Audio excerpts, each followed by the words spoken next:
All right, welcome back, everybody. Thanks again for joining us here at the Training, Learning, and Development Community's AI Labs event. First one ever, and it definitely won't be the last because we have a lot of interest and information to cover. But this is the last day. We have just a couple more sessions left, and I really appreciate all of you hanging with me and being a part of the event. If you can, just throw some emojis at me if you have a moment, and let me know, or type in the chat where you're logging in from so I can make sure that we have everybody starting to pop into the room. Yeah, there you go. I see Cindy, Abby's back, Daphne, my neighbor. I love it. Excellent. All right. So this next session is a sponsored session, and it is with Nicola. Oh, I didn't even ask how to pronounce your name. Let's see if I get it right. Velikovic. Very, very close. It's Velichkovic, but you're quite there. Velikovic. Okay, thank you. And Nicola will be talking about from order taker to L&D leader, the AI revolution. The bio that I have for you, Nicola, is I help instructional designers accelerate their careers using AI tools and training. And you have a boot camp that starts in October. Would love to hear more about that. And with that, I'm going to go ahead and just hide myself from the screen and let you take over. Absolutely. Thank you so much. Let me share my screen, and hopefully you can see it and you can hear me loud and clear. Hello, everyone. Welcome. Thank you for joining me, and thank you for being part of this conference. These 3 days have been really awesome so far, and I'm enjoying the interactions, and I'm enjoying being part of this community with you. And my story today and where I want to take this session actually starts way back when I was a kid. And this was back in the 90s, and I used to spend my summer vacations with my grandparents. They used to live in the countryside, back in the middle of nowhere. And this was before technology. This was before cell phones. This was before gaming consoles. So me and my brother would just spend the day outside in nature, kind of running around, playing around, inventing games for ourselves. And then at the end of the village, there was this little house where this little weird man lived. And I remember asking my grandparents about him, like, who is that guy? Like, he seems special. And they told me that he's a very wise man and that he knows the answers to all of the questions. And me and my brother kind of took it personally because we were cheeky little boys back then. And we decided we want to trick him. Like, we want to prove that he's not as wise. And we want to find a way to actually trick him and prove that he's not as wise as everybody seems. So my brother, who is, by the way, the brains in the family, he came up with this idea. And he said, this is what we're going to do. You're going to catch a butterfly and you're going to hold it with your hands like this. And we're going to take it to the wise old man. And then once we get there, we're going to ask the man if he thinks the butterfly is alive or dead. If he says the butterfly is alive, I would squash the butterfly with my hands and then open and show him a dead butterfly, and I'll prove him wrong. But if he says the butterfly is dead, then I'll just open my hands. I'd let the butterfly fly away. And then once again, I would prove him wrong. But what the wise man said actually proved that he indeed is a wise man. And I'm curious what you think. Let me know here in the chat. What do you think the wise man told us? And how did he solve this little riddle we had for him?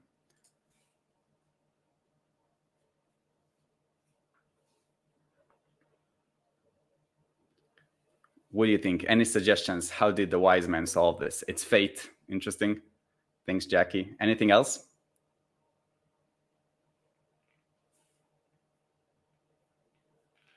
All right, so I'll leave it a little bit open like this, and we'll come back to the end of the session. We have It Depends. Can't wait to see what the wise man said. Thanks, Daphne. We'll come back to this at the end of the session, and I want to kind of close with this story. So keep this in mind, and then let's keep the curiosity going. And what our topic for today actually is, and I hope you saw the headline of this session, is I want to talk about how can we go from being an order taker to an L&D leader? And then specifically, how can we use AI to make this transition? And the reason for this topic and kind of how I got into this space is that in my consultancy business, as I started working more and more with clients, I started noticing this trend across the board.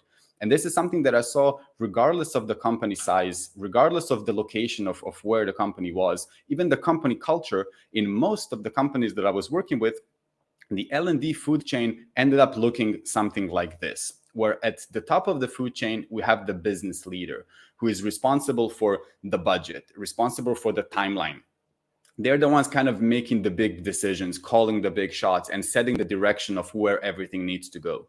Then right underneath them, slightly underneath them, is the SME, who is kind of always responsible for the knowledge and responsible for the expertise and responsible for the content that we're going to deliver. And then at the bottom of the food chain, at the bottom of this hierarchy, is where you and I are. This is the instructional designers, the e-learning developers, the curriculum developers, the learning enthusiasts, who somehow end up at the end of the structure without really any agency and without an opportunity to be part of the decision-making table. Like, and if you look at this hierarchy, what ends up happening is that the decision-making happens at the top of the pyramid here. It happens with the business leader and with the SME, while the learning professionals end up doing the order taking. And this happens a lot when learning professionals, we get the project, by the time that it gets to us, all of the important decisions have already been made. So by the time that we get to the project, there's nothing really left to decide. It's just executing on what's already been decided for us. And the parallel that I like to use with my coaching clients is, it's like they drew a cartoon and then they gave us some paint to kind of color it and color inside the lines that somebody else drew for us. And there's this sentiment that I'm starting to notice in the community and in the industry of this glass ceiling that we just can't seem to break out of, where learning professionals are always at the bottom of the hierarchy. We're always overworked. We're always stuffed with operational tasks and just constantly doing more and more and more, but we never get a part of the strategic discussion. We never get to take part in the decision-making process, and we just don't have a seat at the table where these things happen. We're not even invited to be at the table. But let me know how you think. Like, give me a yes in the chat if you ever felt like this. If you ever felt like you're just at the bottom of the food chain in your organization, you're just taking orders, you're not really contributing meaningfully to the direction in which your work takes place. You're just there to do kind of what you're told and to take order. I see some yeses in the comment. Misha also saying that it applies to acquisition sometimes. That's interesting. Trudy, absolutely. Yeah, so I think we can all feel this, and at least in some organizations and in some parts in our career, we kind of felt like this. And this is where I want to direct our session for today. And I want to focus on what are the different things that we can do to really break through this glass ceiling and really move away from just being an order taker to really become a decision maker and become a leader in our organization. And we're going to talk a lot about AI and how AI can actually facilitate this for us. But now, in order for us to be able to solve this big challenge, we need to understand it. We need to identify of what is it that we're actually facing. And I think the best visual representation that I could find for this challenge is a three-headed dragon. And this is how I see this problem. This is how I see this massive issue that we're facing. It's a dragon with three heads. The first one is extremely high workload. The second one is very tough business stakeholders, often disrespectful, often dismissive, often ignoring us. And the third one is extremely uncooperative SMEs. So SMEs that ghost us, that don't send us the right thing that we need them to send us, that break deadlines, that are just not cooperating with us. And so in order for us to break through this glass ceiling, in order for us to really move away from being just an order taker, we need to find a way to defeat these three dragon heads. And today in this session, and my goal for this session is that everybody walks away from this with a clear strategy in mind, and perhaps even some practical tools that once we go to our lives next week and this conference ends and we kind of go back to our routines and we go back to facing these dragons in our day-to-day life, we're going to have something in our pocket. We're going to have some type of tool or some type of strategy to really oppose these dragons and really break through that ceiling. So that's our goal to today. Give me a big yes if this sounds good, if this is something that you need in your life, and if these are the dragons that you're fighting as well. I see a lot of likes. Absolutely. Yes, yes, yes in the chat. There we go. So we have 45 minutes. We're going to make the most of it. We're going to tackle these three dragons. And by the end of the session, we're going to have a game plan of how we're going to actually approach it. And a big hint here is that prior to AI, we used to face these dragons basically with our bare hands. Like, we didn't have any specific tools. We didn't have anything to match these dragons. They were just so overwhelming and so overpowering.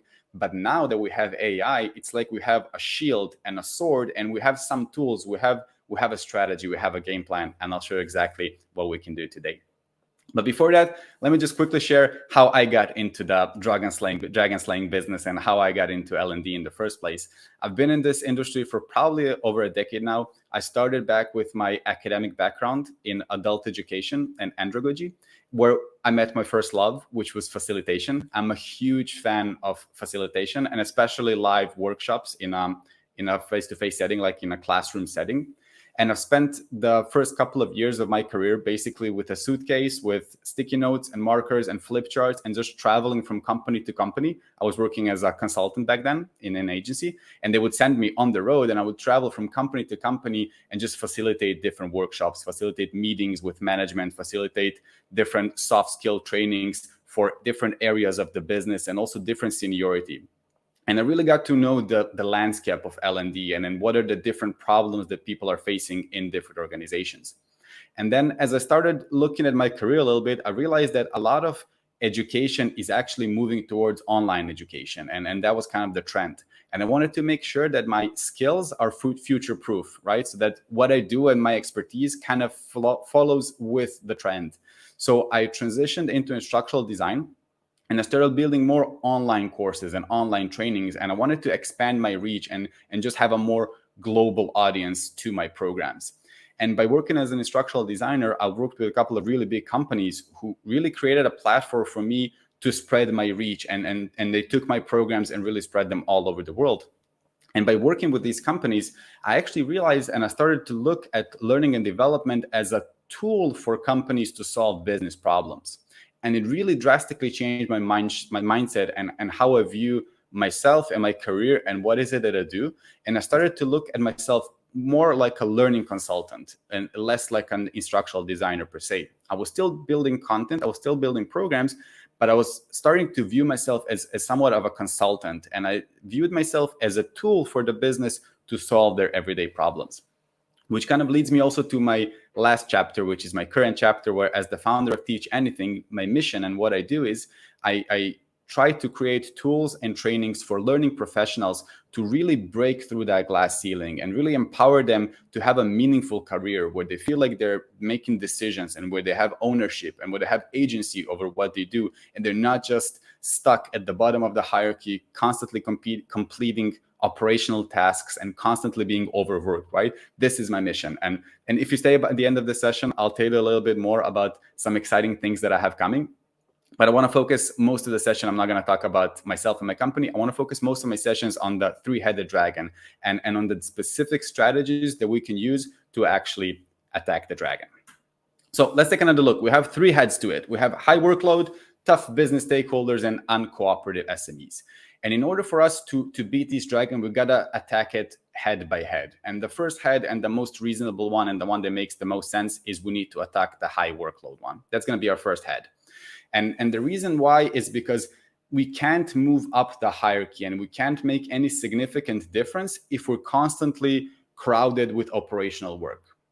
So if you think about your work week and the time you spend in your work as an empty glass, if it's constantly full, all the way to the top, even overflowing, sometimes there's just no room to breathe. There's no room for you to do anything. So for as long as you're stuck doing operational work for all of your time, you're not going to have the capacity, the time and the energy and the motivation even to do the things that you need to do to break to that glass ceiling, which is oftentimes ideating and strategizing and networking, which is a huge one. But we really need the time and we need the energy to be able to focus on that aspect of our career, which means that we need to find ways to get some of our time back. And this is going to be huge. We need to find strategies to get time back so that we can reinvest that time in different areas of our career and really watch it grow and flourish. Okay. So I have three strategies for you. They're going to help you find ways and find hacks to get some of your time back. And then once we do that, we'll be able to invest that time in other places, and we'll cover that as well. So let's start here with the strategy of what are the different ways in which we can get some of our time back. And the first one, and I think this one is the most obvious, we're at day 3 of this conference. If by now you haven't realized that generative AI is a huge deal and a huge time saver, I don't know what you've been doing in this conference, because it's so obvious that generative AI is one of the big ways that we can save time. And what I would focus here, I don't want to talk too much about generative AI here, but what I would focus on is the impact that it can have on the beginning portion of your project. And this is often where a lot of the time waste actually happens, with ideating and coming up with my first draft and figuring out even like, what am I going to do with this project? What is my strategy? How am I going to approach this? Now, since we have generative AI, that problem is 100% solved. Like, there shouldn't be an excuse for you to have blank page paralysis. That shouldn't exist anymore. Now with AI, you can pick any of these tools, ChatGPT or any other, and you can have a first draft. You can have your outline. You can have your ideation session with the AI, and you can come to a point where you're ready to start working really, really, really fast. So one of the big time wasters is that the time wasted in the beginning while I'm figuring out what am I exactly going to do with this. That has been solved with AI, and I'm really empowering you to find a way and find the tool that you like, and make sure that whenever you get a project, you immediately jump on it, you use these tools, and you figure out, okay, how am I going to attack this project? That in itself is going to give you so many hours back, then it's just going to be massive. But then if you do that, and I hope you do that already, and if not, then this conference has inspired you to start doing that, there's still some things that we can do to even optimize further and to make sure that we're getting even more of our time back. The second one, which is a strategy that's been around forever, even way before AI, is to become really good at time budgeting. And what I mean by this is that I want you to become really, really good at estimating how long it takes you to do stuff. You should know everything in your work and in your job, and you should be able to estimate really precisely how long it takes you to do certain tasks in your work. And the way you're going to become really good at this is you're just going to track it. So for example, you can download or install a Chrome extension that's a time tracker. And every time you start a new project or a new task, you're going to click play, you're going to do your work. Once you're finished, you're going to click pause, and that's going to record how long it took you. And after a couple of weeks or after a couple of months, you're going to start seeing a pattern, and you're going to start to recognize how long things actually last. And it's really important that you have this in your pocket and that you always know how long things last, because that allows you the opportunity to budget some buffer time for yourself. So for example, if you work at a company that allows you to set your own deadlines, for example, so you have a manager, he gives you a new project or she gives you a new project, and they ask you, how long do you think this will take? If I'm really good at time budgeting and I know it's going to take me about 18 hours to complete this, it's 4 for this, 3 for this, 2 for this, and 7 for this, whatever. I know it's going to take me about 18 hours, and I tell my manager that I can get it done within 3 days. The manager's happy, like 3 days is awesome, perfect. If you can get this done in 3 days, I'm happy with that. Good luck, get to work. And I know it takes me only 18 hours. I've created myself this 6-hour buffer, this 6-hour window that I can actually use to first pull a little bit of pressure off myself, so then now I have this buffer, but also get this extra time to then invest it in other places and then nurture the other aspects of my career, which are often forgotten because we're just so overwhelmed with the work that we have.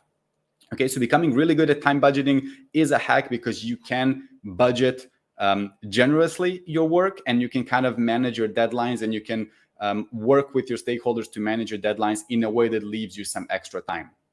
Now, I want to be clear here. We're not trying to budget time and then use the company's time to do something else. We're using the company's time and we're reinvesting it in the company, but we're just trying to steal it from operational work and put it into some more strategic work, which is ultimately the direction in which we want to go. And if we look at it honestly, this is also beneficial for the company. So you're actually doing it for the company. The strategic work is also for them. It's not just for yourself. Okay, so this is my second trick. My third trick, which is also kind of related to time, is to start blocking time in your calendar for specific tasks, and especially for creative work. And what I've noticed with my coaching clients is that a lot of times people who are in learning and development, we're just very creative people, and we enjoy doing creative work.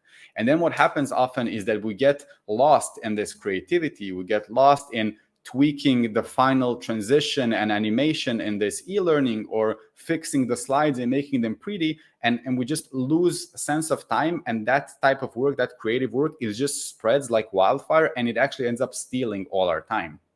So what I suggest you do is you find blocks in your calendar, and you literally block your calendar for creative work.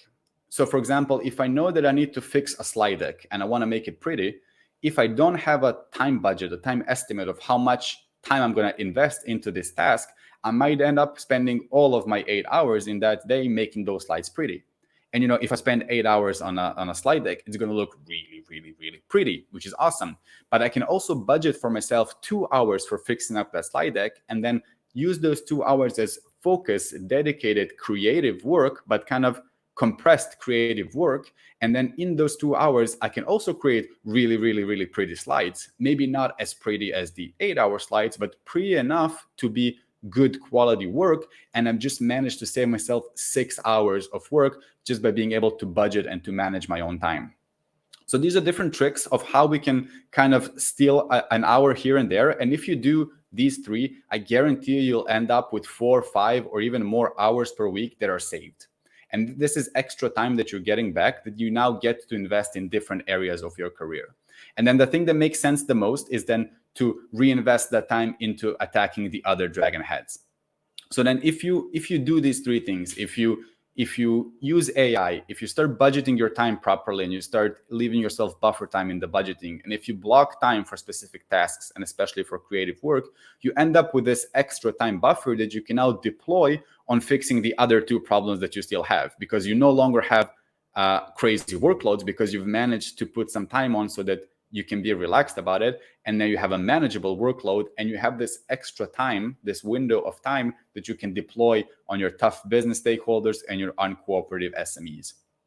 And then the next dragon head that you want to attack, and the one that makes the most sense after this, is the uncooperative SME one. And this one is huge because this can really be the make or break between you being considered an order taker and you breaking through that glass ceiling and being considered like a respected business partner or like an expert in your field. Because if you look at it, a lot of times the SMEs that you work with, they're going to be senior. They're going to have a lot of expertise in their field. They're going to have a lot of status. They're often going to be very well respected because they're just expert in a certain field. So by having a good relationship with that kind of person in your business, if you can build that relationship and they in fact become your cheerleader.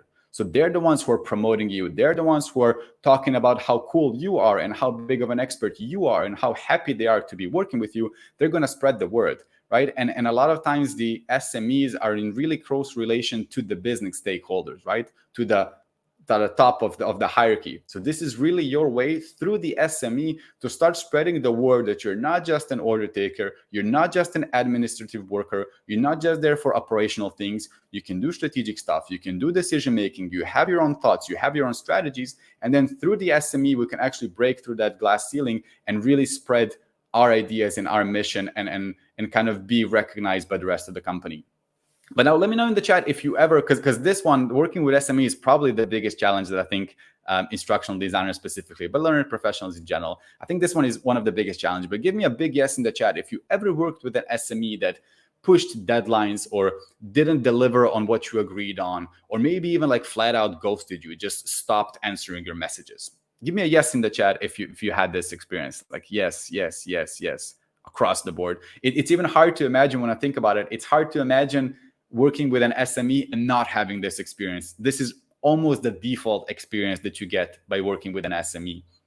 And there's a couple of things we can do. But the important thing for us to understand, and I think kind of the baseline for us to understand of how we're going to manage this relationship with the SME, is to understand that their enthusiasm at the beginning of the project is going to be really high.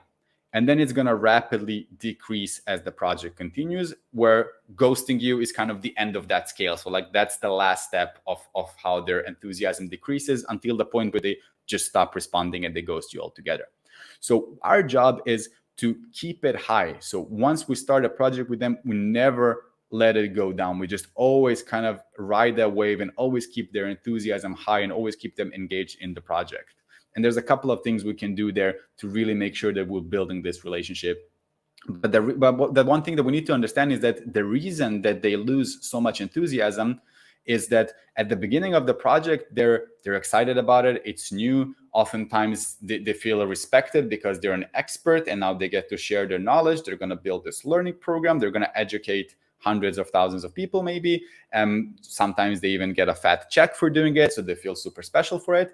But then once the project starts, they suddenly realize just how much work goes into building a program. And not just that, but how much of it depends on them and how much you depend on them to deliver the content, to validate everything. And like a lot of the project is actually riding on the SME because they're the ones who have domain expertise.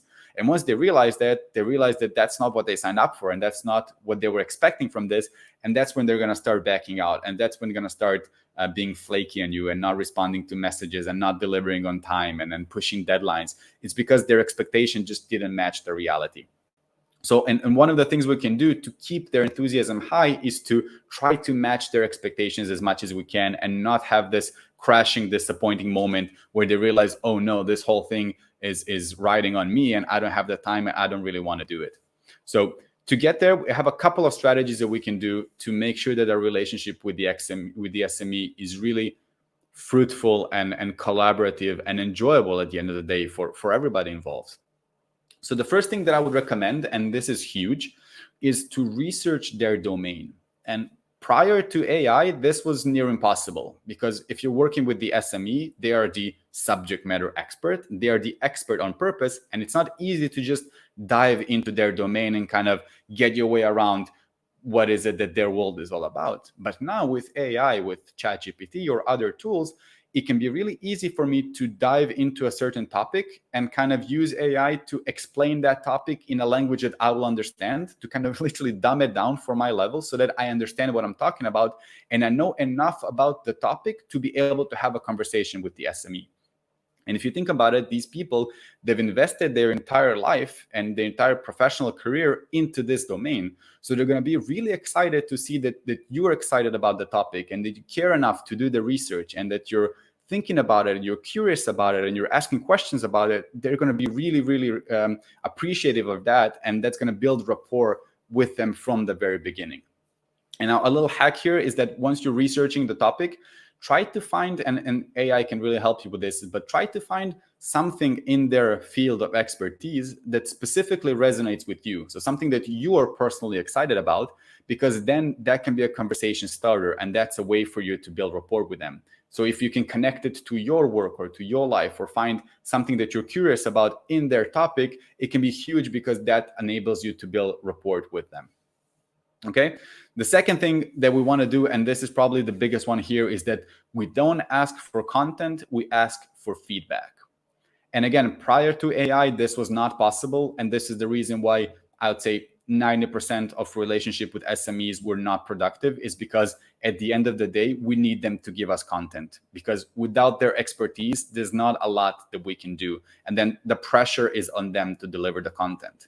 Now that we have AI, instead of asking them for content, I can give them an AI generated draft and then ask them for feedback. Ask them to review it, to add on top of it, to build on top of it. So what we want to understand here is that we want to make the SME's life as easy as possible. So if I can save them time, or if I can save them hard work, they're going to absolutely love us, because I'm solving their problems and I'm making their life easier. Now, there's one caveat here, and this is something that I've talked to a friend of mine. He said that he's afraid to send AI generated content to his SME because AI hallucinates sometimes, or he doesn't understand the subject so well to be comfortable to say like, hey, I have this draft, can you feedback? Like, he didn't want to seem silly. So what you can do to solve this is you just build a simple 2-question survey and you send it to your SME just to get some thoughts, to get some cliff notes from them of like, what are the main topics? What are some ideas that they have? And this is going to be a super easy lift for them. And then you use those thoughts and you put it into your prompt. So then what the AI spits back already kind of mimics what the SME was thinking about. And then that first draft that you send them actually has meaning, and it's already kind of there, and they just need to build on top of it. And now, if we're being super honest, and if we look at it rationally, like our SMEs have ChatGPT as well, and they can just go into ChatGPT and they can just do it themselves. But just remember that it's your job to get the expertise out of them. It's not their job to give you the expertise. You're the learning professional. You need to find ways to extract the expertise from your SME and also make it in a way where they're enjoying working with you. So a big one here is don't ask for content, ask for feedback, ask them to review stuff for you, and then build from there. A third one here is to think about how you lead your meetings with SMEs. And this is what we've talked about, where you're going to have one-on-one relationship with your SME. And you're probably going to sit in some meetings with them. You might even be the one leading those meetings. And these meetings can kind of make or break your reputation in the eyes of the SME. So if you do this right, and if you handle these meetings right, they're going to perceive you as competent, as someone who knows what they're doing. But if you don't do it right, they're just not going to see you that way, and their respect for you is going to drop immediately, and it's going to be really hard to build a relationship off of that. So you want to be really mindful about how you approach meetings with SMEs, and really how you lead those meetings and how you position yourself in those meetings. And maybe 2 tips that I'll give you on this is, first one is, you always want to have a goal for the meeting. And you want to communicate it very, very clearly in the meeting invite and at the very beginning of the meeting, right? So the SME should know, why am I meeting with this person? Why are we sitting here for an hour? Like, there should always be a goal. And at the end of the meeting, there should always be some next step for the SME to take. You can never let an SME leave a meeting without clearly defined next steps of what are they going to do after. Because if you don't define it clearly and they just leave the meeting without a sense of direction of what is my next thing and what I need to do next, they'll just go flaky on you and they'll disappear, and it's going to be really hard for you to re-engage them, and you've missed this opportunity to kind of maximize on that meeting.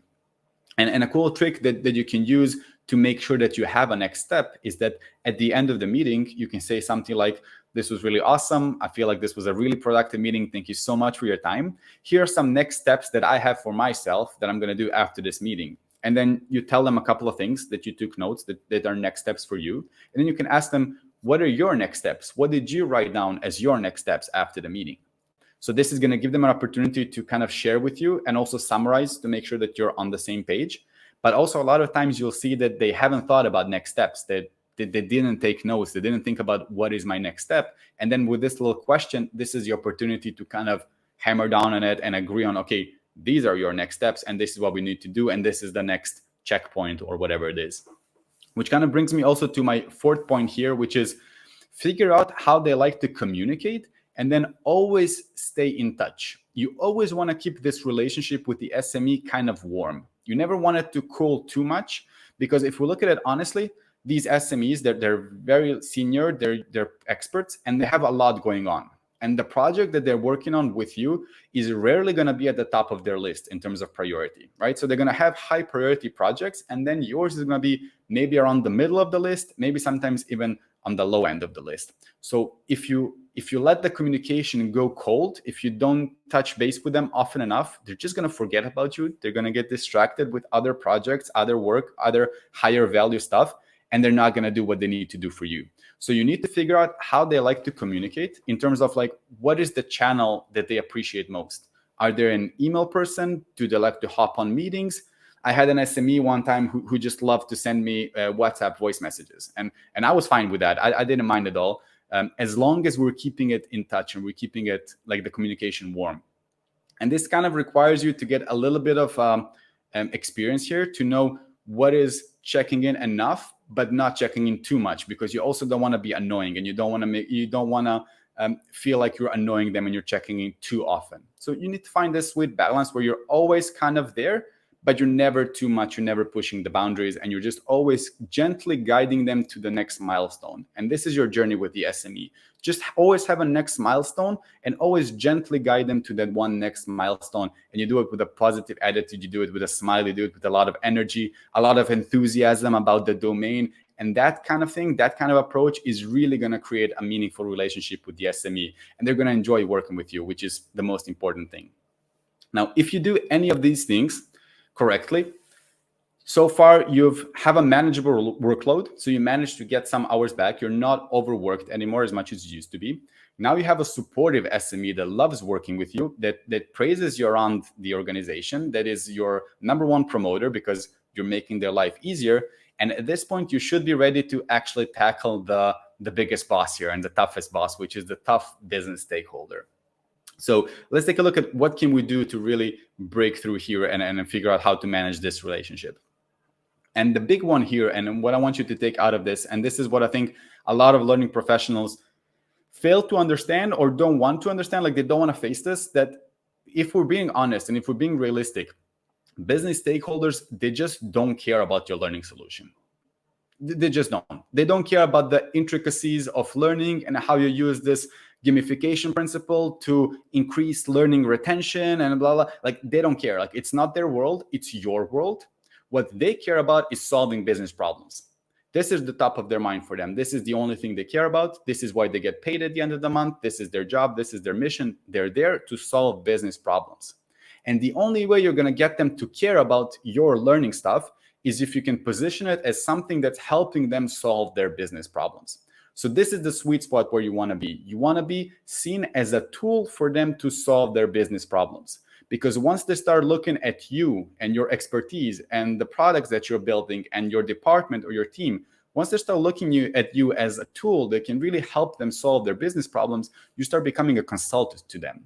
You're not just someone who does operational work at a very low level at the bottom of the hierarchy. You're immediately elevated, and you're someone who's more of a consultant and who can consult them and help them solve their business problems from the perspective of learning and development, right? And there's a couple of things that we can do to really manage this relationship and to make sure that we're doing it right in terms of business stakeholders. And the first one is they don't have a lot of time, so it's really important that we use it wisely. Business stakeholders, they're very, very protective of their time. Their time is usually very expensive, and they hate it when you're wasting their time.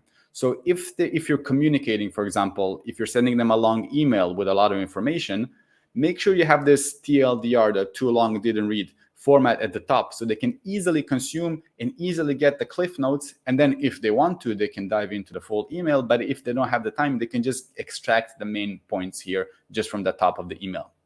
So when you're communicating with business stakeholders, you always want to think about, how am I presenting this communication? How am I formulating this, and is it actually consumable to them? Is it easy to consume, and how much time is it going to take them to consume? So if I send them something to review and it's going to take an hour for them to consume, an hour in their world is huge. And if they're reasonable, they'll do it for you once. But then if they start feeling like you've just wasted their hour, it's not worth it, they're not going to give you an hour of their time again. So you really have to be cautious about how you use their time and not abuse their time, but be mindful about it. And manage that relationship well. So always give them a lot of value and take as little time as you can from them. The second thing that we want to do when we communicate with our business stakeholders is to make sure that we're using data in our storytelling. One thing that's interesting about business stakeholders is that they really don't care about people with opinions. They don't make decisions based on opinions, and that's not what they're interested in. They care about data, and they want to see where is the proof of that. So if you have a suggestion, if you have an initiative, if you have a product that you're showing, a solution, whatever it is, you always want to think about, how do I support the thing that I'm claiming? How do I support this with some data? And what is the data around the company that I can take and that I can connect to what I'm doing to really make my case strong and bulletproof with data? Because that's the thing where they're going to challenge you the most. If you come to them without data, they're going to challenge you on where is the data and where is the proof, and they're just going to lower your credibility, because if you don't have the data, they don't care. You're just another person with an opinion. They need to see the data to give you credibility and to know that what you're saying is actually valid. So always make sure that you find the data and that you use it, you incorporate it into your storytelling when you're communicating with business stakeholders. And the third thing we want to do here is we want to speak their language. And we've said in the beginning that they don't care about learning, they care about solving business problems. And then for us, what it means is that we need to get to a point where we understand the business, and we need to learn a little bit more about the business that we're in terms of what are the goals of my business, and maybe what are some of the problems that my business is trying to solve, and then try to think of, how does learning fit into this? How do I support my business actually to achieve its goal or to solve its problems?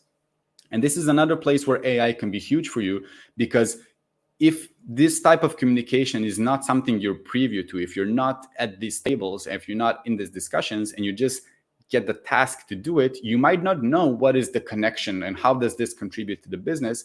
And you can really use AI to guide you in this. So you can tell them, I'm building this learning program for this department. I don't really understand what is the business objective. Like, what are we actually trying to do? Like, why are we doing this?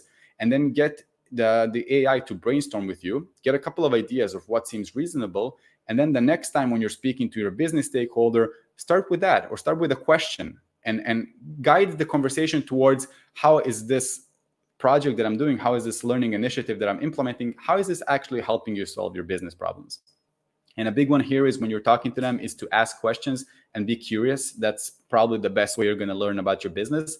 And then at the end of the day, just like with the SMEs, if you show curiosity, if you show interest in their world, in their problems, in what they care about, you're just going to rise in their eyes, and they're going to want to spend time with you. They're going to want to work with you. And now at this point, if you've done all of this correctly, you now have a manageable workload. You now have a supporting SME that's cheering on you, that's supporting you, and you no longer have hard business stakeholders. You now have business partners that also treat you like a partner, and that treat you like a valued member and a valued advisor.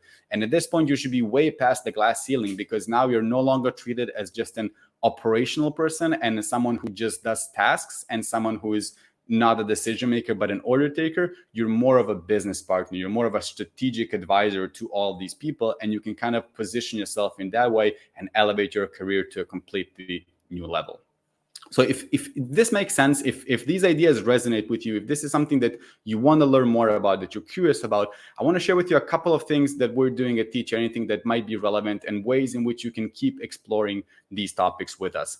So the first one, and this is what Luis mentioned in the beginning, is that I'm launching an AI bootcamp, which is a program that has 3 live sessions. It starts in October. And what we're going to do in these 3 live sessions is really focus on how am I implementing AI the right way. So what are the opportunities and what are the places in my role where I can implement AI to have the biggest impact on how I break through that glass ceiling?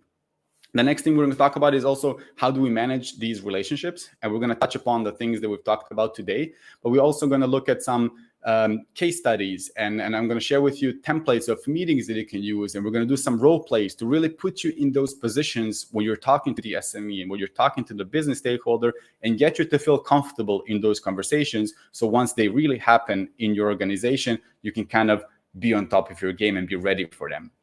And then also we're going to look at some proven strategy, and we're going to accelerate your career. I'll drop a link to this program in the chat in a second, and you'll be able to read a little bit more about what is included and what it's going to look like. And if this is something you're interested in, I'll be more than happy to have you in my next bootcamp. It starts on October 16th. It's a Monday. And then every other Monday, we're going to do a session, and we have a total of 3 sessions. And that'll be the AI bootcamp. The second thing that I want to share with you today that is also interesting is that we've recently launched our very own generative AI app.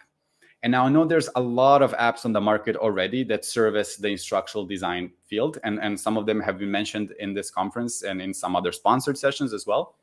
But what I would say is that I think the app that we've developed is really a beginner's app. So this is, if you're just getting started with AI, if you're new to all of this, and if you just want to dip your toe in the water, this could be a really good solution for you to get started with AI. And what we're doing with this, which I think is interesting, is that we're matching our AI tool to really match the instructional design process. And I'm sure you've heard of the ADDIE model. It's one of the widely accepted instructional design frameworks in the world and in many organizations.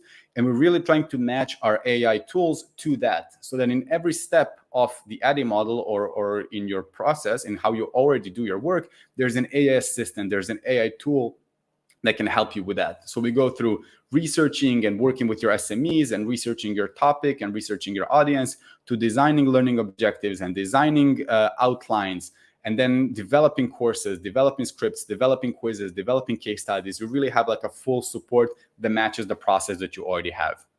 And then one last thing I mentioned about the app is that it's still, I wouldn't say white label, but it's kind of minimalistic at this point, which is really an open field and an invitation in these early days. Whoever jumps in on it, whoever joins us, we really have the opportunity to kind of customize this app for your needs. So at this point, I have a team of developers, and they're really waiting to hear what is it that you want to have in your AI tool. So instead of us coming up and serving you with features and bombarding you with new features, we really want to see what is it that you need in your AI tool, and what is it that you care about in your AI tool, and we're going to build those features for you. So probably in about 6 months or a year from now, we'll have like a full set of features, and it'll be a standardized offering. But at this point, it's still very open game, and you can actually have an opportunity to customize an AI tool and then get the AI tool that's really suited to the type of work that you have and to the problems that you're trying to solve. Now, the AI bootcamp is priced at $199, and the app is $29.99 a month, which is $360 a year. But right now we're running a promotion. We're calling it the AI Toolkit, where you can actually get both the tools and the trainings together at a single price. So you'll get the AI Toolkit instead of $560 for $249 if you apply by the end of the period, by the end before the AI bootcamp starts. So you get all the training, all the resources, all this support. On top of that, you also get the tools so you can start developing your own stuff. You can start working with your own content. And on top of this, if you apply by the end of the weekend, if you're really passionate, if you say, yes, I'm jumping in, I'm trusting you, I'm trusting Teach Anything, you'll also get a free coaching session with me where I'll work with you personally, one-on-one, to really build a roadmap for you as an individual. We're going to map where you are in your career right now, and we're going to map where is it that you want to be, and we're going to create a path for you of how are you personally going to break through this glass and how you're personally going to get to where you want to get. So you get all of this. I'll share with you the link right now, actually, and you can read more about this. And if this is something that you're interested, if this is something that makes sense, I'll be really happy to have you in our programs. You can also reach out if you have any questions, and I'll be happy to see you there. Now, before I close the session, I just want to end with this note and kind of have a full circle on this story. And if you remember, we started today's session with the story of the butterfly and how we took it to the wise men. I had the butterfly in my hands. I asked him, do you think the butterfly is alive or dead? If he says alive, I would squash the butterfly and kill it. If he says the butterfly is dead, I would let it go and prove him wrong in both times. And what the wise man actually said, and this is why he truly is the wise man, is that he said, the life of the butterfly is in your hands. Meaning it's up to you to decide whether the butterfly is alive or dead. It's literally in your hands. And this is kind of where I want to leave you. What I want to leave you with is when you look at this conference and these 3 days of intense growth and talking about AI and different tools and different strategies and boot camps and programs and all of this cool stuff that you can do, once you go back to your life, once you go back to Monday and you go back to your standard routines, the standard patterns, it's up to you and it's in your hands to figure out what are you going to do about this? What are you going to do about this AI thing? Am I going to jump on it? Am I going to adopt it? Or will I just let it slide by? So this whole AI thing, this whole revolution, it's in your hands. And I really want to invite you to kind of own it and make the right decision. And with this, I think I'll end it for today. Thank you so much for your time. It was really a pleasure to be here, and I hope to see you again soon.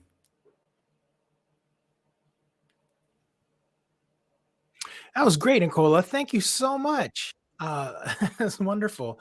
I honestly didn't quite know what to expect with your session, and so it was a little different, and it was wonderful. Thank you. Thanks.